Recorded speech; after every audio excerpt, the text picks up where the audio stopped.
It's finally here, the new remote for the Apple TV. The good news? It's a lot better. Let's take a look. The biggest new change on the $59 Siri remote is this, the new Clickpad, as Apple calls it. Located along the top, the Clickpad replaces the touchpad that was on the older Apple TV remotes. It can still do touch gestures, so if you take your thumb and scroll over, you can move pretty quickly along a list of apps or movies, as well as fast forward or rewind within a show. There are these little markers for up, down, right, and left, and it functions as a directional pad, so pressing on one moves you one spot over in that direction. This allows for a much more precise control of your Apple TV, and it's really nice that Apple brought this back. Also new on the Siri remote are 3 additional buttons. The first is a power button, which controls the power of your TV or home entertainment system. There's also a back button and a mute button. All 3 are long overdue additions, and we're really glad that Apple brought them back, as they will make using the Siri remote to control your entertainment experience just a little bit easier. The Siri button is no longer front and center on the remote. Instead, it's been relegated to the side. This actually makes sense, as that's where Siri lives on your iPhone, in that sleep-wake button. Pressing and holding there summons Siri just like it does on your iPhone. What's the score in the Yankees game?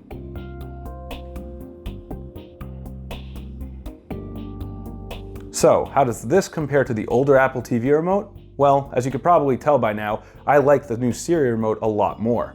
It's a bit thicker, so it feels more comfortable in the hand and has this nice silver color, which hopefully together will make it a bit easier to find when it inevitably gets lost inside couch cushions. It's also not as slippery as the older Apple TV remote.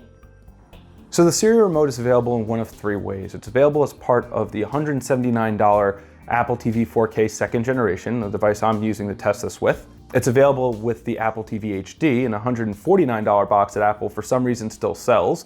If you're considering a new Apple TV, you should probably just get the 4K, which is $30 more, but has a much faster processor and, well, works with a better, higher resolution format. You can also get the new Siri remote on its own for $59 if you already have an Apple TV. That begs the question, is this a worthwhile upgrade for somebody who already has and is happy with an Apple TV? In my experience, and I've only been using this for a few hours, I've actually been really impressed. I really enjoy the fact that there's this Clickpad, which makes navigating the Apple TV a lot easier. You can even turn off the gestures entirely, which is a nice touch for those who are truly tired of the trackpad.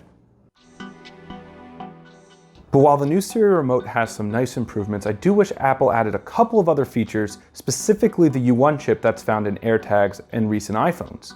Being able to quickly and easily find a lost remote is an actual useful feature that we've already seen be incorporated in other recent remote upgrades.